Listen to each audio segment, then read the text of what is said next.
नमस्कार, स्वागत है आपका इस बुलेटिन में। मैं हूं आपके साथ अवंतिका श्रीवास्तव। शुरुआत करेंगे बुलेटिन की रीवा से मिल रही बड़ी खबर के साथ। बड़ा बस हादसा यहां पर हुआ है।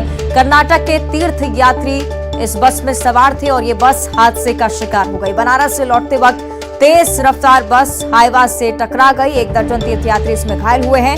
9 तीर्थ यात्रियों की हालत फिलहाल गंभीर बताई जा रही है। रीवा के संजय गांधी अस्पताल में ये सभी यात्री भर्ती हैं। मनगवा कस्बे के पास ये हादसा हुआ है। तस्वीरें इस हादसे से जुड़ी आपकी टीवी स्क्रीन पर हम दिखा रहे हैं किस तरह से कर्नाटक से ये यात्री बनारस दर्शन के लिए पहुंचे थे और वहां से लौटते वक्त ये तेज रफ्तार बस हाईवा से टकरा गई और उसके बाद ये भीषण सड़क हादसा, जिसकी तस्वीरें आपको दिखा रहे हैं। एक्सक्लूसिव तस्वीरें न्यूज 18 दर्शकों तक पहुंचा रहे, लेकिन बेहद ही गंभीर हादसा। संजय गांधी अस्पताल में सभी यात्रियों का इलाज जारी है। 9 यात्री ऐसे जिनकी हालत बेहद गंभीर है। बड़े अधिकारी भी मौके पर पहुंचे, निरीक्षण किया है। साथ ही साथ यह हादसा किस वजह से हुआ इस बारे में भी तफ्तीश पुलिस की तरफ से तेज कर दी गई है। बनारस से ये बस वापस लौट रही थी और कई सारे कर्नाटक के तीर्थयात्री इसमें शामिल थे। 9 यात्रियों की हालत बहुत गंभीर है। संजय गांधी अस्पताल में उनका इलाज जारी है। तीर्थयात्रियों से भरी ये बस हादसे का शिकार हुई है। तस्वीरें आपकी टीवी स्क्रीन पर और इन तस्वीरों के जरिए आप अंदाजा लगा सकते हैं कितनी भीषण ये भिड़ंत होगी। बस और हाईवा के बीच ये भिड़ंत मनगवा कस्बे के पास ही हादसा हुआ है। बड़े अधिकारियों को भी इस बारे में सूचना दी गई और गंभीर घायलों का इलाज जिस अस्पताल में चल रहा है वहां पर भी निरीक्षण के लिए अधिकारी लगातार पहुंच रहे हैं। तो 9 तीर्थयात्री जिनकी हालत बेहद गंभीर है। सहयोगी शिवेंद्र हमारे साथ ज्यादा जानकारी के लिए जुड़ रहे हैं। शिवेंद्र, क्या कुछ जानकारी इस पूरी दुर्घटना पर? देखिए, मैं आपको बता दूं कि ये बेंगलोर के रहने वाले हैं, कर्नाटक के हैं और ये तीर्थ दर्शन करने बस के माध्यम से उत्तर प्रदेश के बनारस गए हुए थे, काशी बनारस गए हुए थे और लौटते समय ये हादसे का शिकार हुए हैं। मनगवा के पास ये कई वाहन आगे चल रहे थे और एक वाहन ने अचानक ब्रेक मार दिया, जिसकी वजह से पीछे से जा रही बस उस पर टकरा गई है अनियंत्रित होकर। और इस हादसे में 1 दर्जन से ज्यादा लोगों को चोटें आई हैं, जिनमें से 9 की हालत गंभीर हुई है, इनमें से 5 महिलाएं हैं। घटना की सूचना पर जैसे ही सूचना हुई, आनंद फानन जो संजय गांधी अस्पताल है उस पे उपचार की व्यवस्था की गई और सभी घायलों को वहां पे भर्ती कराया गया है। कलेक्टर एसपी भी जिला अस्पताल पहुंचे और उनके घायलों का हालचाल जाना और समुचित उपचार की व्यवस्था की है। जो अन्य जो तीर्थयात्री थे उनको गंतव्य तक बेंगलुरु तक पहुंचाने के लिए अलग से बस की व्यवस्था की गई है और जो गंभीर घायल है उनका समुचित उपचार संजय गांधी अस्पताल रीवा में चल रहा है। ठीक है, यानी कि कई यात्री ऐसे जिनकी हालत अभी गंभीर बनी हुई है, उनका इलाज भी लगातार जारी है।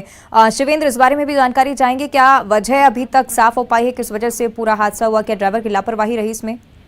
देखिए, इसमें जो बस का चालक है राजेश, उसके अनुसार उसने बताया कि उसके आगे बस के आगे करीब 1 दर्जन वाहन चल रहे थे और अचानक एक वाहन ने ब्रेक मार दिया, जिसकी वजह से पीछे से आ रही बस अनियंत्रित हो गई और जाके एक डंपर में टकरा गई।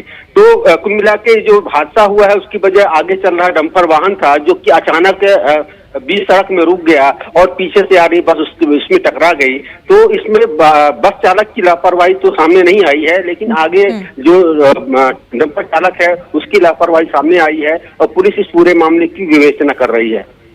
ठीक है, शुक्रिया आपका शिवेंद्र इस जानकारी के लिए।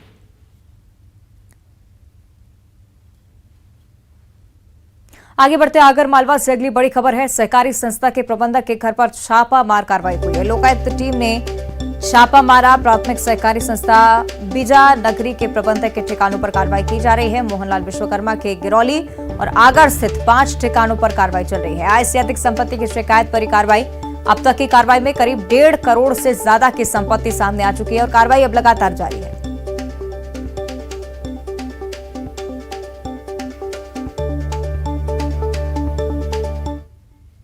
हुई थी लोकायुक्त को कि बीजा नगरी सहकारी संस्था के प्रबंधक श्री मोहनलाल विश्वकर्मा, इनके पास बहुत आय से अधिक संपत्ति है। इस बारे में प्राथमिक जांच की गई।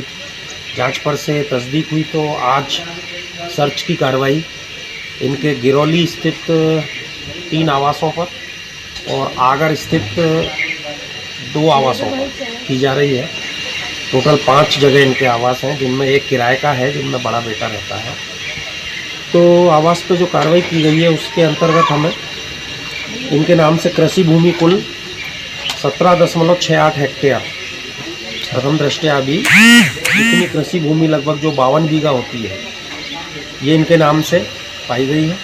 इनकी आय, मेरे को लगता है इनकी आय अभी तक की लगभग 30 से 40 लाख रही होगी, और उसकी तुलना में इनके पास संपत्ति करीब 1.5 करोड़ के आसपास की संपत्ति प्रथम दृष्टया सामने।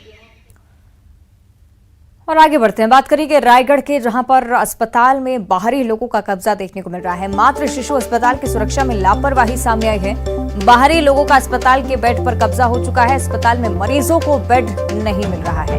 अस्पताल के बेड पर बाहरी लोग सो रहे हैं, जिसका एक वीडियो वहां पर मौजूद लोगों ने अपने कैमरे में कैद कर उसके बाद अब सोशल मीडिया पर पोस्ट किया है। इसके बाद से प्रबंधन पर तमाम सवाल खड़े हो रहे हैं। रायगढ़ के मातृ शिशु अस्पताल का ये पूरा वीडियो आपको दिखा रहे हैं, जिसमें बाहरी लोग अस्पताल के बेड पर सोते हुए नजर आए। अस्पताल में सुरक्षा में भी लापरवाही, और जिसकी वजह से प्रबंधन भी अभी तक कुछ नहीं कह पाया है, कुछ भी कहते हुए नहीं नजर आया है, क्योंकि बड़ा सवाल अस्पताल प्रबंधन पर ही। अगर इस तरह से बाहरी लोग इन अस्पतालों के बेड पर सोएंगे तो मरीज आखिर कहां पर रहेंगे, साथ ही साथ उनके परिजन भी तमाम परेशानियों का सामना यहां कर रहे हैं।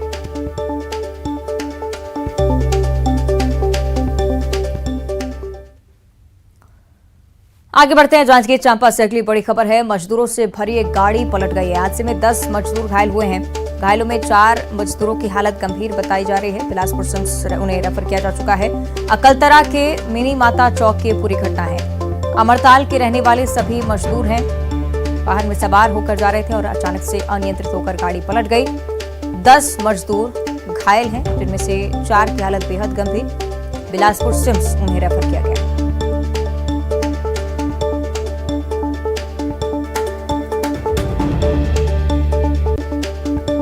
तस्वीरें आप देख रहे हैं, इसी गाड़ी में ये सभी मजदूर सवार थे। अचानक से ये गाड़ी अनियंत्रित हुई। 10 मजदूर इस दुर्घटना में घायल हुए हैं। अमरताल के रहने वाले सभी मजदूर बताए जा रहे हैं, जिनमें से 4 की हालत बेहद गंभीर है। बिलासपुर सिम्स उन्हें रेफर किया जा चुका है।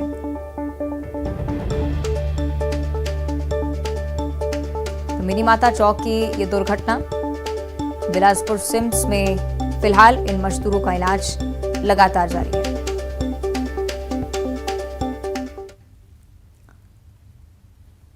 और बात करेंगे छतरपुर की, जहां पर शिक्षा का मंदिर दागदार हुआ है। हॉस्टल संचालक पर दलित छात्रा के साथ छेड़छाड़ और बलात्कार किए जाने का मामला सामने आया। पीड़ित छात्रा हॉस्टल में ही रहकर पढ़ाई कर रही थी और अब पीड़िता की शिकायत पर आरोपी के खिलाफ बलात्कार की धाराओं सहित SC/ST एक्ट की धारा और पॉक्सो एक्ट के तहत केस दर्ज किया है। आरोपी को पुलिस गिरफ्तार कर चुकी है।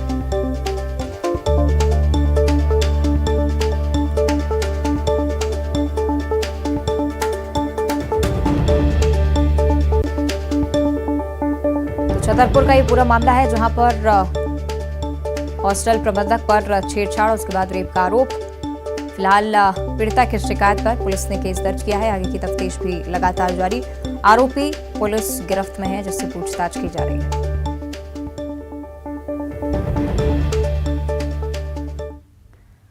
इधर मध्य प्रदेश के उज्जैन जिले के बड़नगर तहसील क्षेत्र से दिल दहला देने वाला मामला सामने आया है। रुनीजा मार्ग के समीप खेत पर 60 वर्षीय बुजुर्ग का शव मिलने से हड़कंप मच गया।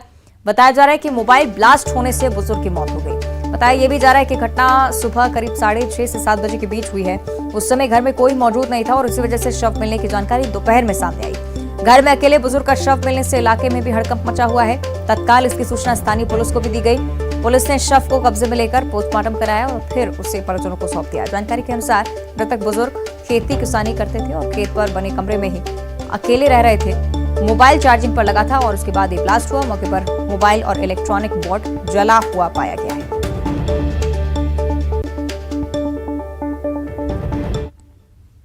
दयाराम बारोड़ जी है, उनका एक शेड बना हुआ है। वहां पर उनकी शव मिलने की सूचना पर पुलिस पहुंची थी आज दोपहर में। मौके पर उनका जो शव था उसमें गर्दन और से लेके चेस्ट तक के काफी ज्यादा चोट के निशान थे, जिससे कि प्रथम दृष्टया लगा कि कोई विस्फोट हुआ है वहाँ घटनास्थल का निरीक्षण बारीकी से किया गया तो वहाँ पे मोबाइल फोन पूरा डिसमेंटल्ड मिला है, पूरा उसका सारे भाग टूटे पाए गए, जिससे ये प्रथम दृष्टया प्रतीत होता है कि मोबाइल फोन में चार्जिंग पे लगा हुआ था, उस समय विस्फोट हुआ, क्योंकि जो बिजली का पॉइंट है वो भी पूरा जला हुआ पाया गया और उसी कारण से दयाराम बारोट जी की मृत्यु हुई। अभी पीएम आज करा दिया गया है और एफएसएल के माध्यम से जांच करके आगे और और अब धमतरी से बड़ी खबर की ओर रुख करेंगे। सीरियल किलर को एक साथ 3 बार आजीवन कारावास की सजा कोर्ट ने सुनाई है। किलर जितेंद्र ध्रुव को एक साथ 3 बार आजीवन कारावास की सजा और अदालत ने जितेंद्र ध्रुव पर 3 बार जुर्माना भी लगाया है। 2016 से 17 के बीच 6 लोगों की हत्या का आरोप है। जिला न्यायालय में 5 साल से मुकदमा चल रहा था और अब कोर्ट का फैसला आया है। एक साथ 3 बार आजीवन कारावास की सजा सुनाई गई।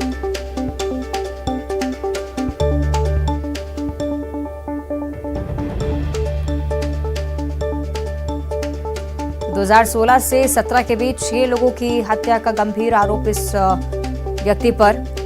जुर्माना भी लगाया गया है। तिगुना जुर्माना इस व्यक्ति को अब भरना पड़ेगा, साथ ही साथ आजीवन कारावास की भी सजा। और उज्जैन में महाकालेश्वर मंदिर के विस्तारीकरण में लगे कर्मचारियों की बड़ी लापरवाही सामने आई है। फेज 2 में एक डॉग का जला हुआ शव मिलने से सनसनी फैल गई।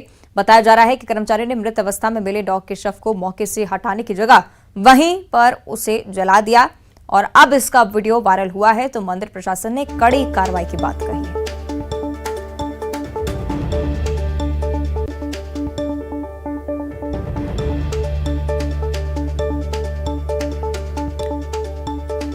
तो उज्जैन का ये पूरा मामला आपको बता रहे हैं, जहां पर महाकालेश्वर फेज 2 का काम लगातार जोरों पर है, लेकिन इस बीच निर्माणकर्ताओं की बड़ी लापरवाही सामने आई है। डॉग का शव यहां पर पाया गया, उसे हटाने के बजाय यहीं पर इस शव को जला दिया गया।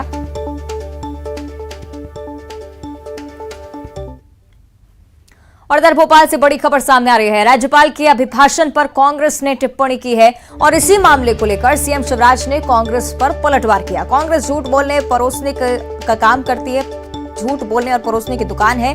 कांग्रेस ने लोकतंत्र की गरिमा गिराई है। कल कमलनाथ ने राज्यपाल के अभिभाषण पर अशोभनीय टिप्पणी की। कहना है सीएम शिवराज का, राज्यपाल संवैधानिक पद है और पद की मर्यादा रखना चाहिए। सीएम शिवराज ने पूर्व सीएम कमलनाथ से एक और सवाल पूछा। सीएम ने कहा कि आपने वचन दिया था कि संभाग स्तर पर कन्याओं के लिए आवासीय खेल स्कूल खोले जाएंगे। 1.25 साल की सरकार में एक भी स्कूल नहीं खोला गया। कांग्रेस झूठ बोलने की दुकान है, झूठ परोसने की दुकान है। अब वो मेरे बारे में कुछ कहते रहे, मैंने आपत्ति नहीं की, लेकिन कल कमलनाथ जी ने राज्यपाल जी के अभिभाषण पर अशोभनीय टिप्पणी की है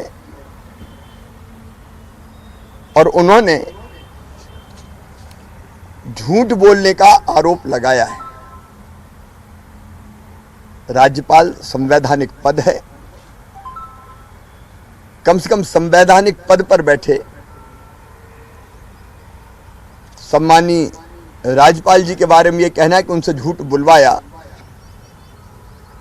ये लोकतंत्र की गरिमा गिराने का काम है। अब झूठे वादे आप करो, सवाल पूछे तो उत्तर ना दो, लेकिन आज मैं फिर पूछ रहा हूं, आप कितने झूठ बोलते हैं। आपने कहा था, वचन दिया था कि संभाग स्तर पर कन्याओं के लिए आवासीय खेल स्कूल खोले जाएंगे। 1.25 साल की सरकार ने एक भी ऐसा स्कूल खोला क्या? अब इसका तो जवाब। और ज्यादा चर्चा के लिए सहयोगी जितेंद्र हमारे साथ जुड़ चुके हैं, उनका हम रुख करेंगे। जितेंद्र, वचन पत्र को लेकर लगातार सीएम शिवराज सिंह चौहान सवाल पूछ रहे हैं, लेकिन उससे पहले कांग्रेस की जो टिप्पणी उस पर भी चर्चा करना चाहेंगे। राज्यपाल संवैधानिक पद है, बड़ी बात उन्होंने कह दी है, कांग्रेस झूठ बोलने और परोसने की दुकान है। क्या कुछ मायने इस पूरे बयान के? बिल्कुल अवंतिका, अगर बात करें तो मुख्यमंत्री शिवराज सिंह चौहान ने कमलनाथ पर जमकर निशाना साधा है। उन्होंने कल सदन में जिस तरह से कमलनाथ के जो द्वारा दिया गया बयान है उसको लेकर उन्होंने घोर निंदा जाहिर की। उन्होंने कहा है कि राज्यपाल एक संवैधानिक पद है, उनके बारे में जो गलत टिप्पणी की गई और ये कहा गया है कि राज्यपाल ने झूठ बोला है, तो इसे लेकर मुख्यमंत्री शिवराज सिंह चौहान ने कहा है कि कमलनाथ झूठ बोलने की दुकान है, झूठ परोसने की दुकान है और वो झूठ बोलते हैं। मुख्यमंत्री शिवराज सिंह चौहान ने कहा कि उनके बारे में लगातार कांग्रेस कुछ भी आरोप लगाती रहती है मगर वो कभी जवाब नहीं देते हैं, मगर एक संवैधानिक पद पर बैठे व्यक्ति के बारे में कमलनाथ ने झूठ बोला है जो कि अशोभनीय, लोकतंत्र की गरिमा गिराने वाला मामला है। तो कहीं ना कहीं उन्होंने इस पूरे मामले पर गंभीर निंदा जाहिर की और इस पूरे मामले में उन्हें एक वचन भी याद दिलाया जब 7 साल की कमलनाथ सरकार थी, उस दौरान वादा किया गया था कि संभाग स्तर पर आवासीय कन्या स्कूल खोले जाएं, मगर वो स्कूल अभी तक उनकी सरकार में नहीं खोले गए थे। इन सारी बातों को लेकर मुख्यमंत्री शिवराज सिंह चौहान ने कमलनाथ को उनके जो है वादे याद दिलाए और साथ ही कल सदन में जिस तरह से जो अशोभनीय बात कही गई उस बात को लेकर उनकी निंदा भी की है। अवंतिका, ठीक है, आप बने रहेगा जितेंद्र हमारे साथ। अन्य राजनीतिक पार्टियों की भी प्रतिक्रिया इस पर हम लेंगे। हमारे साथ कांग्रेस की तरफ से अजय सिंह यादव जी जुड़ रहे हैं। अजय जी, बहुत स्वागत करती हूँ आपका न्यूज 18 पर। जी नमस्कार। लगातार बीजेपी की तरफ से कहा जा रहा है और इस बार तो मुख्यमंत्री ने ही कह दिया है कि अगर उनके बारे में कुछ कहा जाए तो ठीक है, लेकिन राज्यपाल तो संवैधानिक पद है, उनके खिलाफ कांग्रेस क्यों बोली? देखिए अवंतिका जी, जिस तरह से मध्य प्रदेश सरकार द्वारा राज्यपाल को बजट अभिभाषण दिया गया उसमें सरकार के लिए लगातार ऐसे तथ्य रखे गए जो सही नहीं थे, इसलिए कमलनाथ जी ने पूरी तरह सही कहा और राज्यपाल का भाषण उनका व्यक्तिगत भाषण ना होकर सरकार द्वारा दिया गया भाषण ही होता है जिसको राज्यपाल को पढ़ना होता है और उसके लिए उनके पास कोई अन्य विकल्प नहीं होता है। इसलिए कमलनाथ जी ने जो बात कही वो बिल्कुल सही कही। भारतीय जनता पार्टी सरकार क्यों नहीं बताती है कि 3 लाख करोड़ से ज्यादा का कर्जा मध्य प्रदेश पे, इससे ज्यादा बदहाल अव्यवस्था क्या हो सकती है? मध्य प्रदेश में बॉन्ड गिरवी रख के अब कर्जे लेने की नौबत आ गई है और ऐसी सरकार को अगर बोला जाए कि पूरा बजट ध्वस्त हो गया है, पूरी अर्थव्यवस्था ध्वस्त हो गई है, उसके बाद राज्यपाल जी से महिमा मंडन करवाया गया, तो ये झूठ बोलने के लिए मजबूर किया गया राज्यपाल जी को। कमलनाथ जी ने बिल्कुल सही कहा। भारतीय जनता पार्टी की बौखलाहट दिखाई देती है, जब सच्चाई सामने आ जाती है भाजपा के नेता बौखला जाते हैं। बड़ा सवाल ये भी अजय सिंह जी, आपको लगातार पता है कि सीएम शिवराज सिंह चौहान वचन पत्र को लेकर सवाल पूछ रहे हैं और उनके जवाब में कमलनाथ जी एक और सवाल पूछ लेते हैं। जरूरी है कि जवाब सामने आए। एक तरफ सवाल भी पूछ रहे हैं सीएम शिवराज, उन्होंने कहा कि आवासीय खेल स्कूल खोले जाने की बात कही थी कांग्रेस ने वचन पत्र में, उसका क्या हुआ? आपसे जवाब चाहेंगे इस पर। देखिए, भाजपा के नेताओं के लिए तो एक बात स्पष्ट है कि झूठ बोलने का रिवाज बाकायदा होना चाहिए। सरकार में 18 साल से मध्य प्रदेश में भाजपा है, अपना हिसाब देने की जगह कांग्रेस से हिसाब मांग रहे हैं, जबकि हमारे तो 15 महीने का हिसाब भी जनता के सामने है। 18 साल की सरकार का हिसाब कब देंगे? जनता पूछती है बार बार कि मध्य प्रदेश की बदहाल व्यवस्था, चाहे महिलाओं पे अत्याचार हो, आदिवासी अत्याचार हो, बेरोजगार हो, महंगाई की समस्या हो, अतिथि शिक्षक, अतिथि विद्वान, संविदा कर्मी, सभी तरह की व्यवस्थाएं ठप पड़ी हैं। इन चीजों का हिसाब कब देंगे? और कमलनाथ जी को जनता ने 5 साल के लिए मौका दिया था। चुनी हुई सरकार को गिराकर महापाप करने वाले लोग किस मुंह से जनता से हिसाब पूछ रहे हैं? जनता देगी इन्हें जवाब। निश्चित तौर पर ये बात आम हो चुकी है, साथ ही सब लाजमी है क्योंकि विधानसभा चुनाव इस साल हैं। लेकिन अजय सिंह जी, लगातार जब ये बात सामने आती है कि कांग्रेस की तरफ से राज्यपाल को लेकर या संवैधानिक पद को लेकर कोई टिप्पणी की गई है, तो बीजेपी के पास भी अच्छा मौका होता है ये बताने का कि संवैधानिक पद का सम्मान कांग्रेस नहीं कर रही है। इस पर क्या आप समझते हैं कि थोड़ा सा चिंतन की जरूरत कांग्रेस की, क्योंकि अपने लिए गड्ढा खोदने का काम कर रही है कांग्रेस इस पर? देखिए, मैंने आपसे पहले ही कहा, जिस तरह से विधानसभा के प्रावधान है, राज्यपाल जी का अभिभाषण उनका व्यक्तिगत भाषण ना होकर सरकार द्वारा जो भाषण दिया जाता है उसी को पढ़ने के लिए राज्यपाल जी के पास कोई अन्य विकल्प नहीं होता है। इसलिए कमलनाथ जी ने राज्यपाल जी पर टिप्पणी नहीं की है। महामहिम राज्यपाल जी के पद का अजय सिंह जी, प्रतिक्रिया इस पर हम लेते हैं। बीजेपी की तरफ से नेहा बग्गा जी हमारे साथ जुड़ रहे हैं। नेहा जी, बहुत स्वागत आपका न्यूज 18 पर। नेहा जी, मेरी आवाज पहुंच रही है आप तक? चलिए, कोशिश करेंगे हम संपर्क करें, लेकिन अजय सिंह जी लगातार इस बारे में आप जिक्र कर रहे हैं। जी नेहा जी, मेरा सवाल यही कि कांग्रेस की तरफ से लगातार कहा जा रहा है कि व्यक्तिगत भाषण नहीं था राज्यपाल का, सरकार ने जो लिख के दिया वही बोल रहे थे और इसीलिए उनकी तरफ से टिप्पणी हुई है। देखिए 60-65 साल जिन्होंने राज किया हो केंद्र में अलग अलग राज्यों में, अगर उन्हें प्रक्रिया नहीं पता तो मुझे लगता है कि इन्हें थोड़ा सा शोध करने की आवश्यकता है, देखने की आवश्यकता है। पर राज्यपाल महोदय को झूठा कहना और जिस प्रकार की अभद्र भाषा का इस्तेमाल कमलनाथ जी ने किया है, ये बेहद ही आपत्तिजनक है और दुर्भाग्यपूर्ण है। भाई एक तरफ तो कांग्रेस पार्टी ताल ठोकती है कि कमलनाथ जी का 40 साल का अनुभव है, विभिन्न पदों पर रहे हैं, उन्हें यही नहीं पता कि राज्यपाल के किस प्रकार की भाषा शैली का उपयोग होना चाहिए। और आज जब अभिभाषण पे भाषण होने वाला है माननीय मुख्यमंत्री जी का, उससे पहले बजट आया भी नहीं है और कमलनाथ जी ने बजट के बारे में टिप्पणियां करनी शुरू कर दी हैं। तो देखिए इनका ये माइंडसेट है, जब भी विधानसभा चलती है विधानसभा में व्यवधान डालना, खुद इनके ही विधायक जो अपने कुर्ते फाड़ लेते हैं, फोटो अपॉर्चुनिटी के लिए, ये छपास के लिए कुछ भी करते रहते हैं। जनता के हितों से इनका कोई सरोकार नहीं है। और कमलनाथ जी वही हैं जिन्होंने विधानसभा की कार्रवाई को बकवास बताया था। तो हमें ये भूलना नहीं चाहिए कि ये आपसी कांग्रेस की जूतम बाजार की स्थिति है, जो एक दूसरे को सुपरसीड करने में लगे हुए हैं। एक तरफ गोविंद सिंह कह रहे हैं कि डिजिटल बजट जो आ रहा है उसका मैं विरोध करूंगा, और कांग्रेस पार्टी ने अपने अधिवेशन में 3 दिवस में छत्तीसगढ़ में कहा कि हम अपनी पूरी पार्टी को 2025 तक डिजिटलाइज करेंगे। तो इन्हें तो यही नहीं पता कि किस राह चलना है, किसे नकारना और किसे स्वीकारना। ठीक है, अब चलिए देखना होगा कि आगे क्या कुछ होता है, कल क्या कुछ होता है। शुक्रिया आपका नेहा जी हमारे साथ जुड़ने के लिए। अजय सिंह जी आपका भी बहुत बहुत धन्यवाद। और इसी के साथ बुलेटिन में इतना ही। देखते रहिए न्यूज़ 18।